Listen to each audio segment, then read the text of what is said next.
এই কন্টেনার থেকে কিছুটা মেটেরিয়াল এর মধ্যে আস্তে আস্তে অ্যাড করছি। দেখো কি কালার তৈরি হচ্ছে দেখতে পাচ্ছ, রেড কালারেশন তৈরি হচ্ছে। সবার নিশ্চয়ই এই কালারটা নিয়ে কারো কোনো অসুবিধা নেই। তো আমরা একটা গ্লাস রড দিয়ে এটাকে আস্তে আস্তে মিশিয়ে দিচ্ছি। দেখো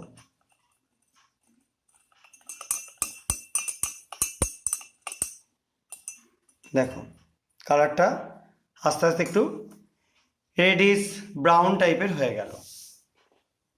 এবার আমরা এখানে যে স্যাম্পেলটা রয়েছে সেমি সলিড মেটেরিয়াল, সেটা কিছুটা অ্যাড করে দেবো এটার মধ্যে।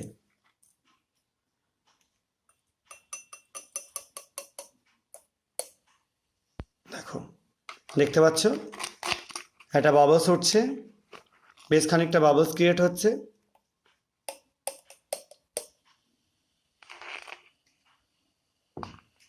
এবার আমরা আবার একটা গ্লাস রড দিয়ে একটুখানি সামান্য এটাকে নাড়িয়ে দেবো।